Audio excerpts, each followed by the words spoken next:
Just give it a minute or two to let folks log on.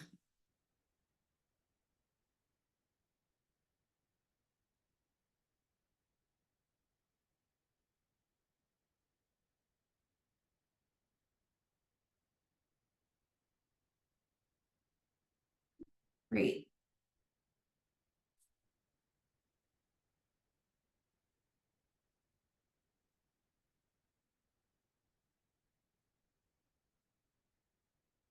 Okay, well, thank you. Good morning, everyone, and thank you so much for joining us today. My name is Angela, and I'm with the Office of Congresswoman Alexandria Ocasio-Cortez. We're really excited today to be joined by Ben and Allison from the National Endowment for the Arts and the National Endowment for Humanities to share opportunities available to your organizations. Before we begin, I just wanted to go over a few notes of housekeeping for the webinar.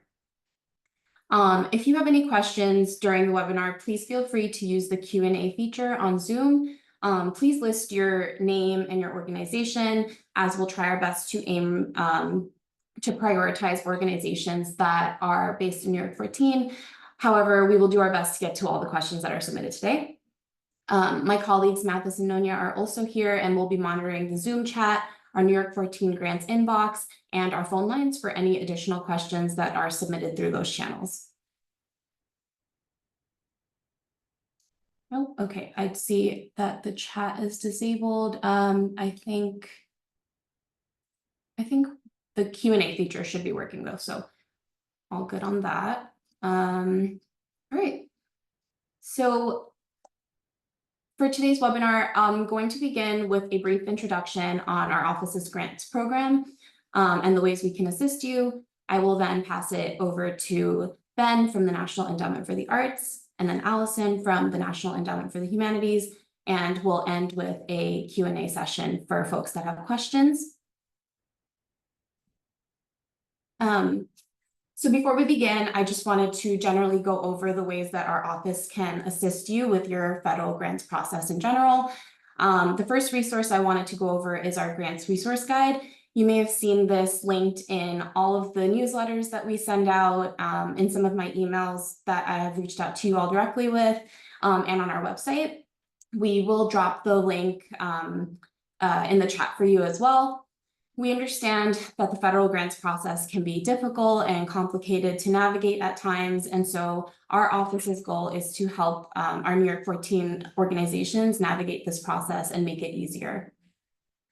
While our grants guide is publicly available to all, our office works with organizations based in NY14 or projects that will take place in our district or serve NY14 constituents. We encourage all of you to take some time to look through our grants guide, as it's a great first place to start, whether you're a first-time applicant or a seasoned applicant. And this is an overview, very general, just about the grants program that our office runs. We have grants newsletters, as you all are aware. If you are on the call today, then that means you're subscribed to our grants newsletter. If you are not, you can feel free to reach out to us directly, and we'll make sure to get you on those lists. But our grants newsletters, they go out periodically, and that's where you'll be the first to find out about our upcoming grants webinars. We will host webinars like this once in a while as well. And if there are any specific agencies you're interested in hearing more about, I'd love to hear about which agencies you'd like us to help you connect with, and I'd love to learn more about your needs and your interests as well. Our office does also provide assistance with grant opportunity search, liaising with federal agencies on the status of your application, if you're having issues with the different websites that you need to apply for these grants with, and as well as letters of support. So our office regularly writes letters of support for organizations and projects that are based in NY14. We consider each of these letter requests on a case-by-case basis, but definitely always reach out to us directly with a draft letter if you would like us to consider your application. And as part of the liaising with federal agencies, we also help with tracking grant applications if they're delayed or anything like that. So that was a very general overview of our grants program. I'm very happy to go more in depth with anyone that would like to schedule a one-on-one call with us. And I just don't want to take up too much time because we do have 2 full presentations to go through. So I will go ahead and pass it on to Ben from the National Endowment for the Arts. I am going to share my screen. And that was just, thank you, Angela. That was really wonderful. I know Allison will agree that we do a lot of these kinds of events, and that presentation was really great. So I absolutely encourage everyone to be in touch with the Congresswoman's office and with us as well. That'll be a theme that you hear from both Allison and me, is just staying in touch, and those were a lot of great resources. So thanks for starting off in that way, and just grateful, of course, to the Congresswoman for all she does for the arts and culture in her district in New York and across the country. And thank you again, Angela, and your entire team for bringing us together today. And our goal is really not just to provide a deep dive into NEA and NEH funding opportunities, but for me, really want to demystify the National Endowment for the Arts and our application process. Whether you're a seasoned grant writer or applying with us for the first time, regardless of the size of your organization, really want you to leave this conversation knowing that an NEA grant is within your reach and that you have the technical assistance tools you need when applying with us. And please know, again, and we'll continue to emphasize that you'll get bored of hearing me say it, this is the start of a conversation. Want you to stay in touch. So if you don't have the opportunity or a question doesn't come to you while we're here together today, make sure that you ask. We'll have lots of opportunities to do so. So next slide, please.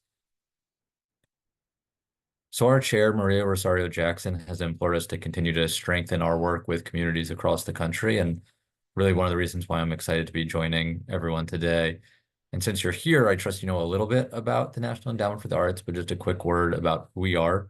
The NEA is a federal agency and the largest funder of the arts and arts education in communities nationwide, and a catalyst for public and private support for the arts as well. Next slide, please. So with support from Congress and arts champions like the Congresswoman, the NEA is able to fund organizations directly at the federal level and also in partnership with the 6 regional arts organizations and 56 state and jurisdictional arts agencies, as well as at the local level. And we couldn't do this work without those who have the greatest proximity and knowledge of their communities. And that's why 40% of all of our grant-making dollars flow directly through those regional arts organizations and state art agencies. So when you're considering applying for federal funding, take a look at the opportunities available with the New York State Council on the Arts. And we really want to make sure you're consider applying at every level of funding available to you. We know that applying for federal funds is competitive, so we want to make sure that you're best positioned to have access to those funds. Next slide, please. So there are certain requirements, of course, that you must meet in order to be eligible for an NEA grant. You have to be a nonprofit at the time of application, a unit of state or local government, or a federally recognized tribal community or tribe at the time of applying. You must have a 3-year history of arts programming. You must provide a 1-to-1 cost share match of non-federal funds, and that can be achieved in a variety of ways, including earned or donated income, and that match can be a combination of those sources. Understand that coming up with a 1-to-1 cost share match, if you're a small volunteer-run organization, that can be pretty daunting. Great reason to get in touch with us. Think creatively about where that match might come from. You don't have to put anything in your application about the source of that match, so hoping it's not a barrier to entry for you to consider applying with us. But if you have questions, again, great reason to get in touch. And of course, for previous grant recipients, you do have to be in compliance with reporting requirements for any previous NEA awards. Next slide, please. So our funding supports arts projects. On the left side of the screen, you'll see the types of organizations that are eligible to apply for funding. So once again, eligibility is open to tax-exempt organizations, including 501c3 nonprofits, units of state and local government, including local arts agencies and educational institutions, as well as federally recognized tribal communities and tribes.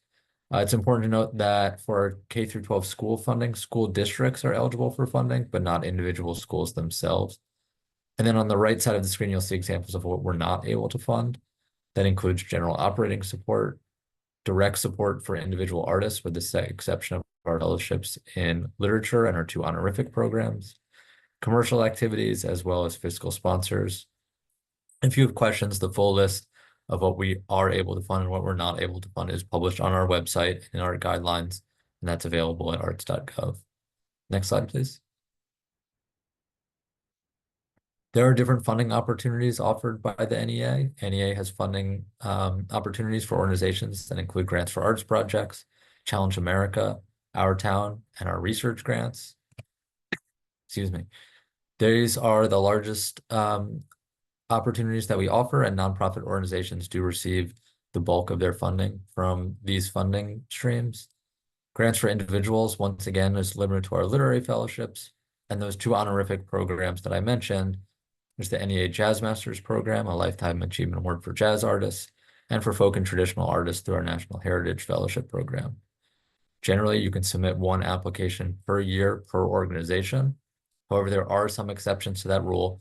So if you have any questions, check out our guidelines again at arts.gov for clarity, and of course, get in touch with us as well. Next slide, please. So our Challenge America program, we really like to emphasize that this is could be a good entry point to applying for federal funds, and certainly if you haven't applied to the NEA before. Important eligibility to note is that you must not have been funded by any other NEA programs within the last 3 years. Challenge America primarily supports organizations that extend the reach of arts to populations that are underserved. That word underserved is defined in our legislation by Congress and informed by agency policy. And it talks about those whose opportunities to experience the arts are limited by geography, ethnicity, economics, or disability. So in your Challenge America application, you would talk about how your organization or the population you serve fits that definition. And these awards are $10,000 and require a one-to-one cost share match. And the reason I mentioned that might be a good entry point to applying for federal funds is that it includes an abbreviated application process and always a robust technical assistance program around that deadline. And we have that is typically set in April of each year. Next slide, please. The Our Town program provides support for creative placemaking projects. So you might be asking, what is creative placemaking? The most simple definition is about strengthening local communities through arts and culture. Creative placemaking is when arts, culture, and design activities are deliberately integrated to efforts that strengthen communities. And successful Our Town projects ultimately lay the groundwork for systemic change that sustains the integration of arts, culture, and design into local strategies. There are some additional eligibility requirements for the Our Town program. The most important to note is that it does require a partnership between a nonprofit and a local government. These awards range from $25,000 to $150,000, and the guidelines are posted typically in May and with a deadline coming up in August. So if you are interested, please take a look as there's a deadline coming up just next month. Next slide, please. So what most people think of when they think of an NEA award is the Grants for Arts Projects program. We have a deadline right now, to be quite honest. And so hopefully that's been on your radar. Take a look. That first step application is really just your intent to apply. So if you are thinking about it, do check out our application page today at arts.gov and get going on that. Because there's a moment of time, but not too much. But that next step is when you provide your application narrative. And those applications are submitted to one of 15 artistic disciplines. Those deadlines, again, are in February and July of each year. If you're thinking about where to direct that application, another great reason to get in touch with us. We understand that art doesn't always fit neatly into different artistic disciplines. So if your organization straddles lines, you have different programming at your organization, we want to again make sure that your application is received by a panel of experts and one layperson that's going to read it most favorably. So get in touch with us, and my colleagues can talk to each other about where they think your application will be received most favorably. Funding is available for all stages of the artistic process, and that can include creation, presentation, and exhibition, arts education and enrichment, as well as services to the field, such as conferences or professional development.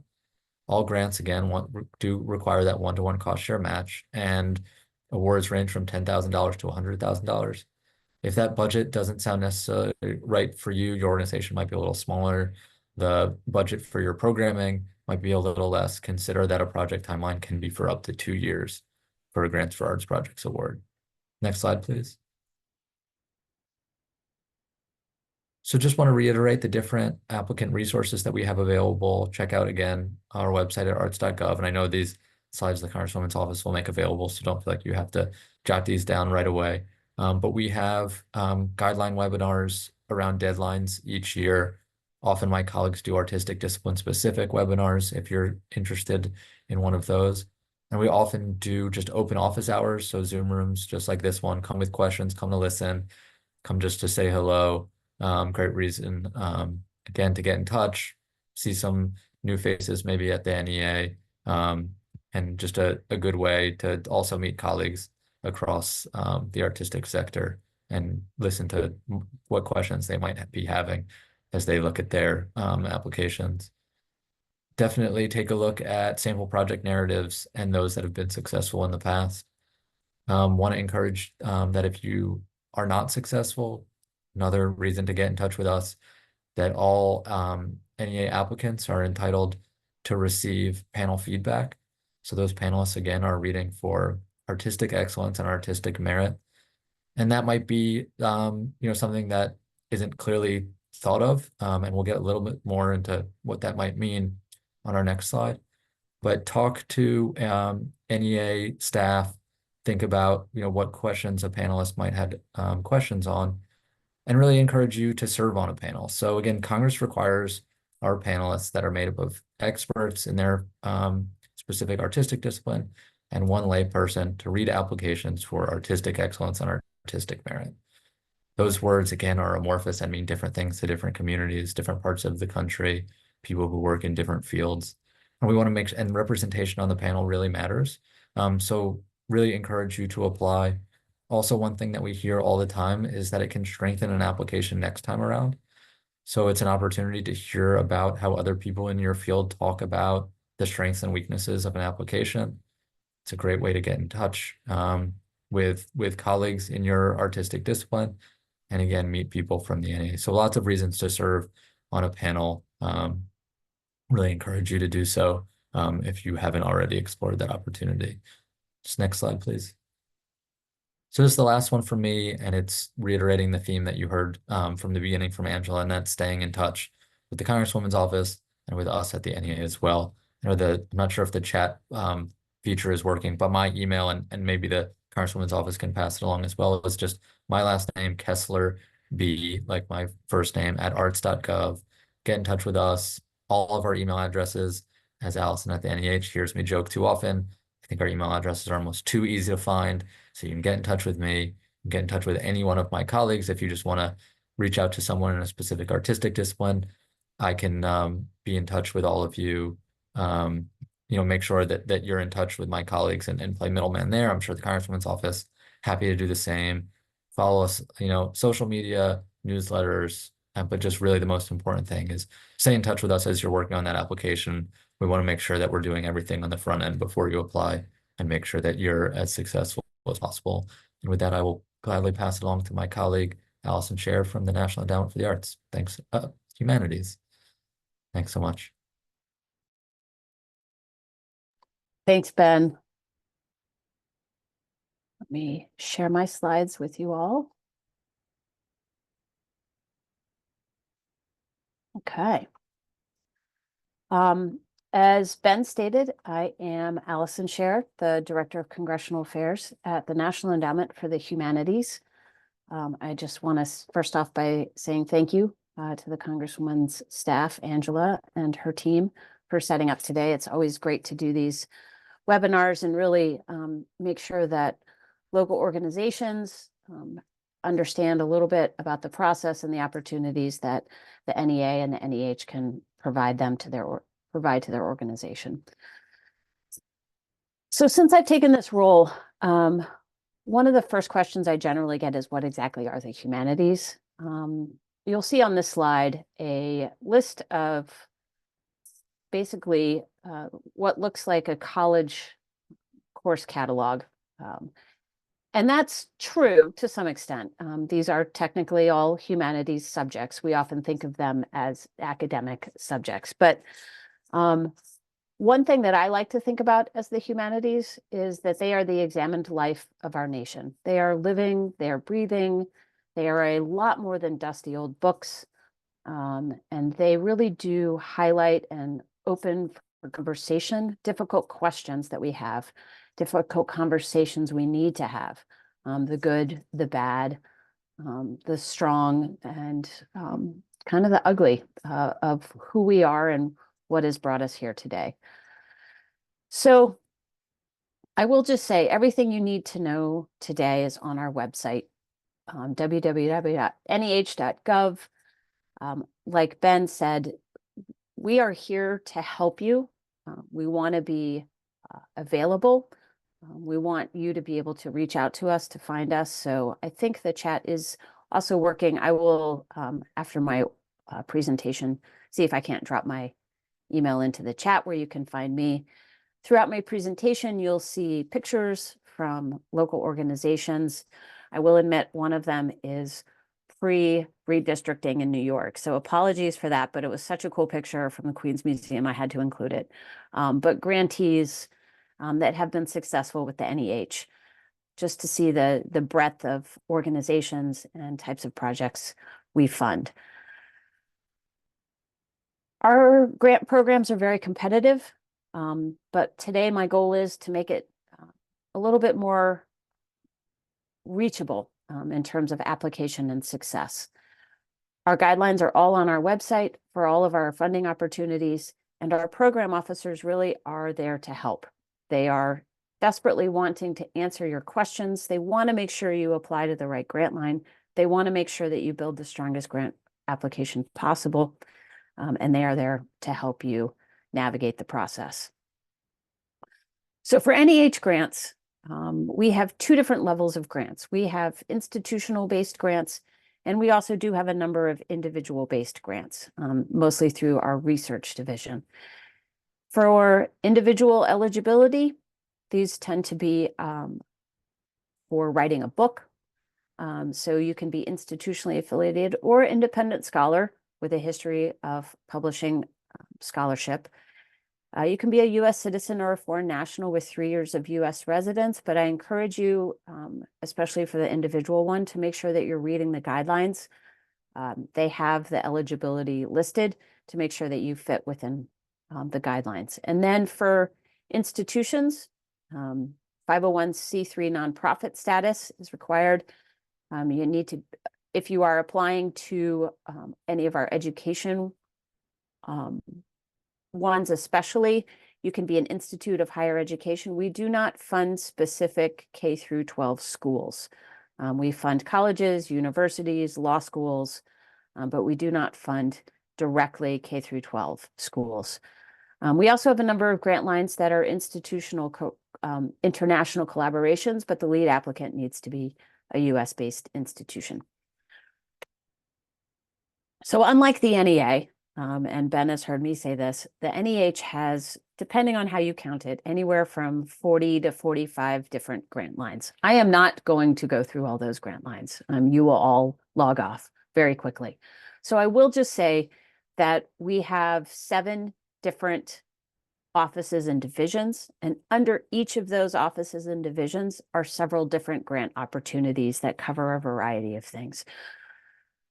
This slide here just is sort of a top line of thinking through, if you're thinking about your project and wondering where to even start to look for a funding opportunity, thinking through who your audience is. If it's the general public programs is really sort of our most forward-facing public grant line opportunities. These are large-scale museum exhibits or small museum exhibits, podcasts, documentaries, all of the stuff that goes out to the public. That's going to be in our public programs division. Preservation and access is exactly what it says for researchers, library users, individuals coming to visit, historical societies. Say you have a box of records that has been collecting dust and is potentially open for water damage. Preservation and access can help you preserve and provide access to the public for those documents. Anyway, this slide, I'm not going to go through all of it, but this is just sort of thinking through who your audience is and where you might want to think about starting to find information on the grants. Our challenge programs at the bottom is our only grant lines that actually have matching requirements. Most of our grant lines do not have matching requirements. They are money right out the door. But challenge does have a matching requirement. It is also required to be non-federal funds. Our seventh office is the Office of Federal State Partnership. 40% of our programmatic funds go out the door to our state and jurisdictional councils. Humanities New York is our partner in the state of New York. They have funding opportunities at the state level. So I encourage you to check out Humanities New York. If nothing that NEH has is quite the right fit, they may have an opportunity better suited for your project.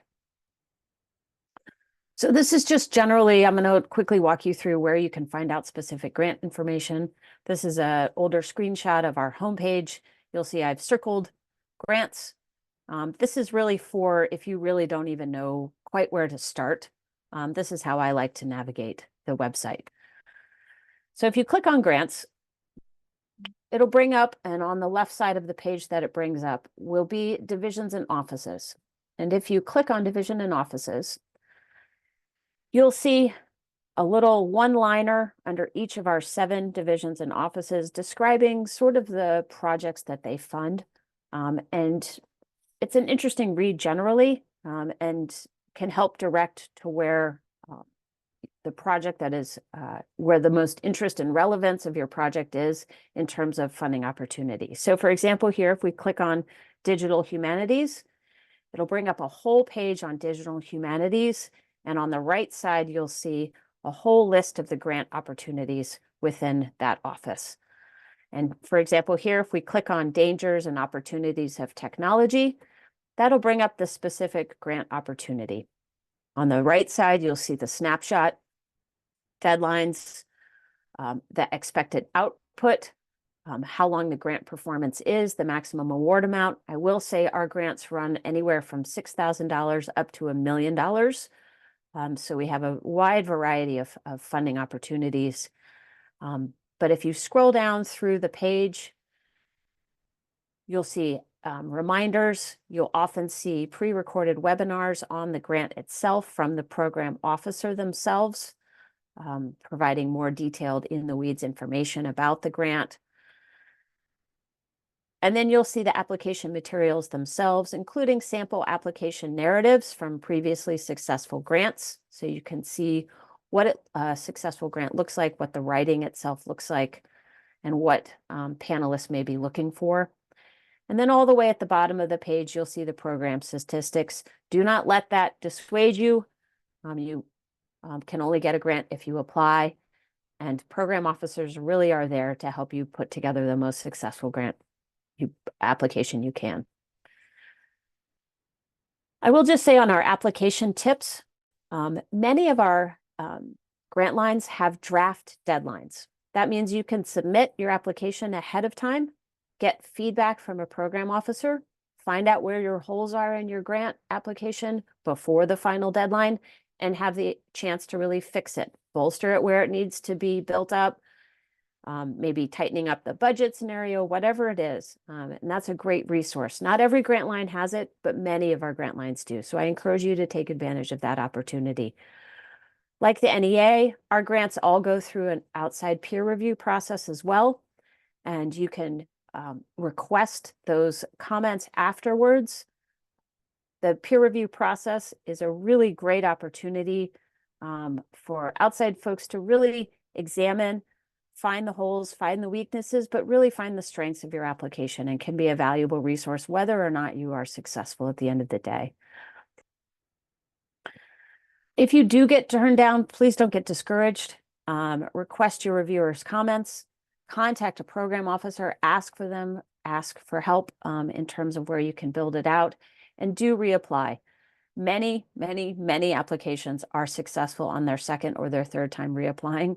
I know that can be hard to hear, but when we're talking about such low funding numbers, it really does make a difference getting that comment and those feedbacks, and really don't be afraid to try again.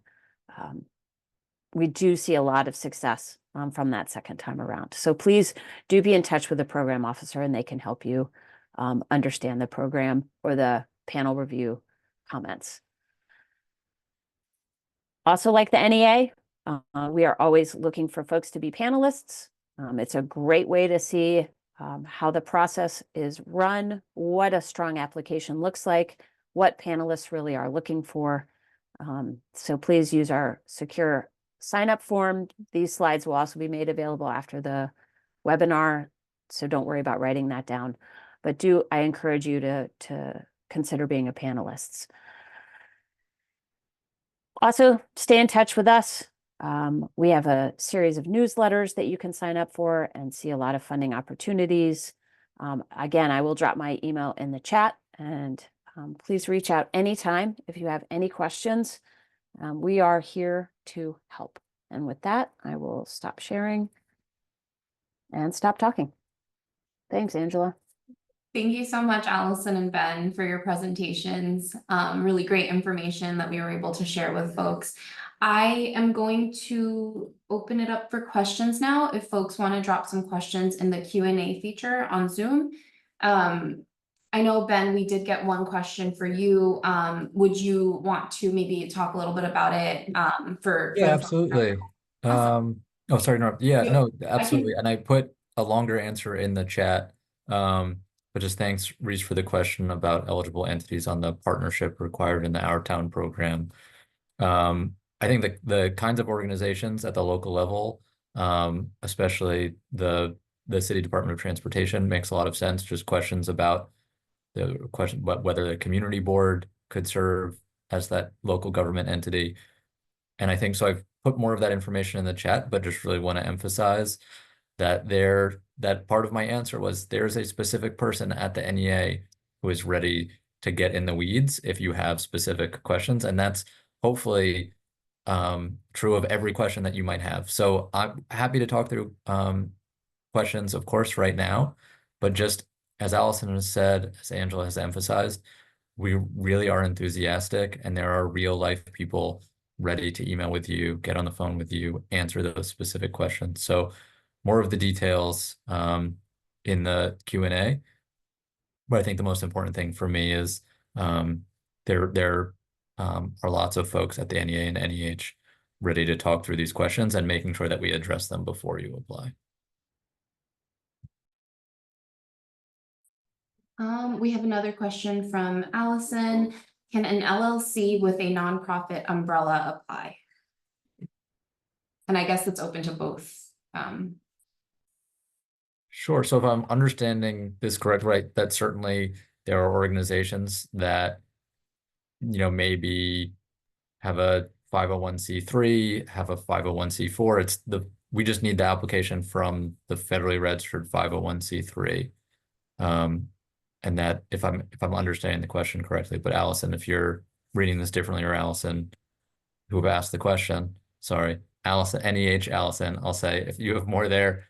But I think we just need the application from that 501c3, but certainly if the organization is bigger and there's other work that you do apart from that nonprofit work, that shouldn't hinder your ability to apply. I don't want to overstep on this one. I will say I agree the nonprofit is the one that needs to apply.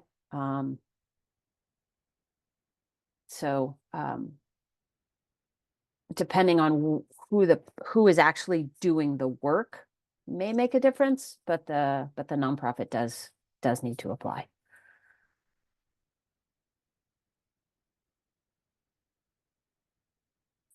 Great. There is another question, Mohammed, if you can also just clarify which resource you're talking about. But Mohammed asks, will nonprofits be required to raise matching funds for this particular application? I'm not sure which application, so Mohammed, if you can submit a second question, just clarifying which application, but that's, yeah. And Angela, I'm happy because I think I think there's only one funding opportunity at the National Endowment for the Humanities that does require a cost share match. So most of the funding opportunities at the NEA do require that one-to-one non-federal funding cost share match. So happy to take the question. Understand that it raises a lot of questions, especially if you're a smaller organization and, taking in that kind of money is not something that's easily done. But I just want to emphasize that it can come from a variety of sources. So it can be in-kind donation, and it can be from ticket sales. It can be from different ways that you're bringing in money. It's just the most important thing to emphasize that it's that non-federal funds, and it doesn't need to be, you don't need to have that money on hand at the time of application or when the NEA is considering your application. It's just part of that grants management process once you move from applicant to grantee, about the one-to-one cost share match. So variety of sources. It can be from tickets, again, from ticket sales for your arts programming, or it can be from in-kind donation around the program, and it can be from a combination of those sources too.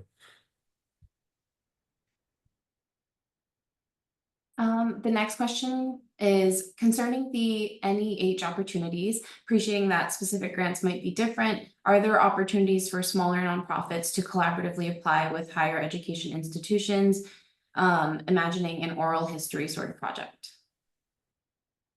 So I would say overall, yes, there are opportunities. There does need to be sort of one lead applicant, but we have seen applicants that are then through the project itself partnering with other entities and other organizations. So if you want to be in touch, Reese, I can put you in touch, especially if you have more of a discussion on what the oral history looks like. We fund oral history projects through our, I think P&A actually, Preservation and Access does a lot of work with that. So please reach out with maybe a little bit more details, and I can absolutely put you in touch with the right program officer.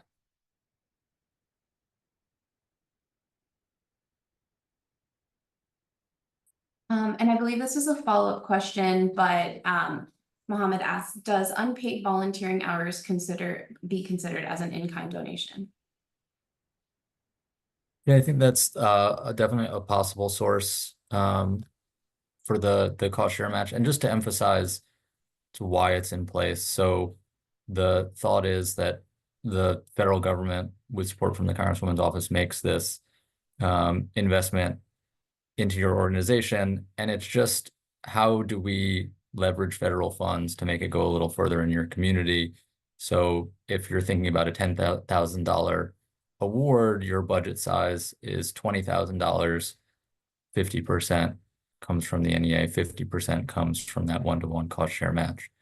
So absolutely think about, where that might come for your organization, or there's a variety of sources, and especially good reason to get in touch with us and check out our website. Also, just want to plug that we'll have other applicant resource events. I know NEH does too. So lots of opportunities to ask questions in a live setting, as well as follow up via email as well.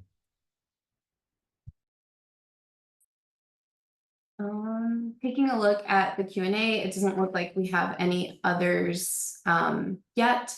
And okay, from Andrea, she asks, can the one-to-one match be from private grants? Yes, it can come, just the emphasis here is just non-federal funds. So of course, as you heard at the top of the presentation, federal arts funding may be available at the regional, state, or local level, or you could have received a grant from another federal agency. So it could be from a philanthropic organization. The most important thing is just a non-federal funding source. And yes, Mohammed, sorry to interrupt, Angela. Yes, Our Town program also requires the one-to-one cost share match. Great.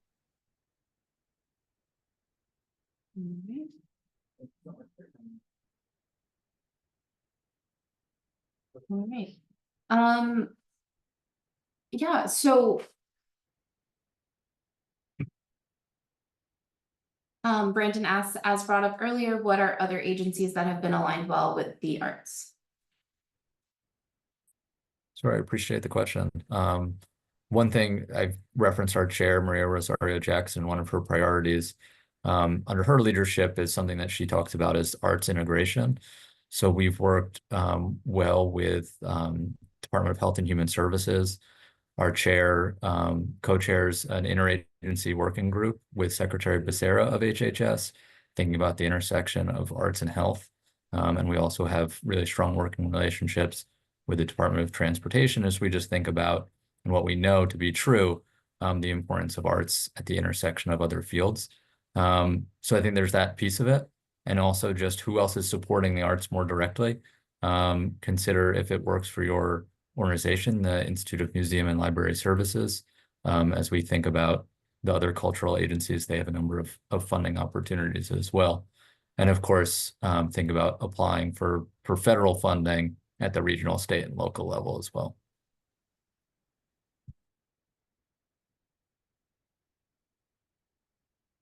Is there a limit to operational budget of the organization that can apply both for NEH and NEA? I'll start in on that one. There is not. We have funded individual independent scholars who have no operational budget. And we have funded the Metropolitan Museum of Art in Manhattan. So we fund University of Southern California down to teeny tiny community colleges. There's no limit. The limit is really on the grant size more than anything else. But that's a good question. Thanks for asking. Yeah, and just same answer with the NEA. And I think just what panelists are looking for is just, can you do this work? So that's where they'll be thinking about your budget. If you are a very small organization and you're applying for an amount that's 3 times your annual budget, that might raise questions.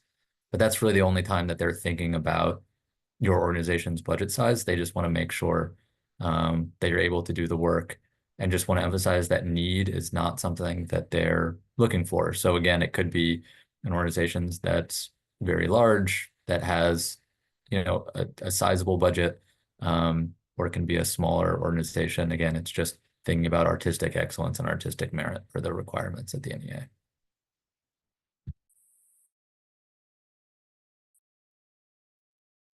Any other questions?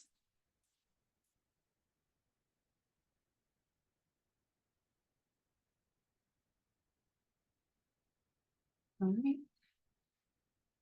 Well, I just wanted to kind of close things up with an important reminder for our nonprofit partners. This is just something that I like to remind folks in all of the emails I send out for our grants program, and also whenever I speak to organizations one-on-one. But just please remember to have and maintain your registrations for login.gov, sam.gov, and grants.gov. The registrations for these websites are free, but they can take several weeks to process. We don't ever want your applications to be delayed because of registration issues on those websites. So just a reminder to make sure to create one if you're a first-time applicant, and give it some time for the website to process your registration. And even if you're a seasoned applicant, just make sure that your account is up to date with all of the registrations required for these applications. And I also just wanted to end with sharing some of the ways that you can reach out to our office directly. You can call us at 718-662-5970. And you can also email NY14grants@mail.house.gov with any specific questions that you might have. And afterwards, we will be posting a recording of this webinar on our YouTube page, where you can find an entire playlist of all the grants webinars that we have hosted in the past. And I will also be following up with an email sharing both slideshows that Ben and Allison has shared with us today, as well as their contact information for all of our community partners that joined today. Thank you so much again. Ben and Allison, do you have anything to add before we close off? Well, just lots of thanks to you, Angela, and your team, and of course the Congresswoman, for having us. Really just appreciate the earnest effort to make sure federal funds are available to organizations in the district. And we really are here to help. Allison and I represent, you know, a whole slew of folks who are similarly situated, and they want to make sure that your application is in good shape before we receive it. So bottom line is stay in touch. We look forward to hearing from you. Thanks, Angela, as well. Appreciate the chance to be here. I will just encourage you all to go to our website and take a look through our grant opportunities. They are varied, they are wide, they are many things you wouldn't necessarily expect, including HVAC systems. Please take a look through. If you have questions, reach out. I'm always happy to put you in touch with the program officer who handles a grant line, who can answer your specific questions. So thank you for inviting us today. Of course, anytime. And thank you so much for joining us.